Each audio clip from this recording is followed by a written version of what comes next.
3 years ago, I challenged myself to read a book by an author from every country around the world. I'm about 30% of the way through the challenge, so here are my top 10 favorite books I've found so far. The Fisherman King by Katrina Mohd Daud.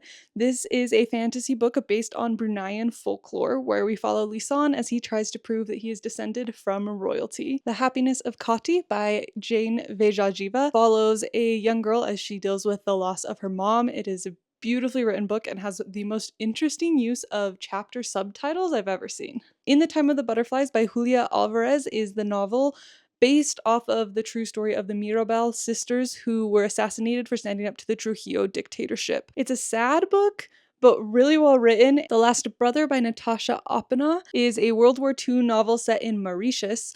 It follows two boys, one the son of a guard, the other a Jewish boy who's currently detained in the camp. The two strike up an unlikely friendship, which ultimately leads to devastating results. Juan de la Rosa by Nataniel Aguirre follows a young boy coming of age during Bolivia's struggle for independence. While the story itself was fun to read, I found myself mostly captivated by the description of the landscapes. Death with Interruptions by José Saramago. This is set in an unnamed European country where one day people stop dying, and it discusses all of the different things that come with that as society collapses. Then death gets introduced as an actual character, and we follow her as she meets a cellist and maybe falls in love. The Legacy by Yrsa Sigurdardottir. This is a Nordic noir that follows Freya, who is a psychologist that works with the police, and she's called in when a 7-year-old girl is the sole witness to her mother's murder but is not talking. And then these last three are all nonfiction. First is The Beast by Óscar Martínez, who is an investigative journalist who spent some time going and actually following the migrant trail, primarily in Mexico, but a few other places as well. It's a very real, raw book, and I think everybody should read it at some point. The Best I Could by Subhas Anandan, who is Singapore's most well-known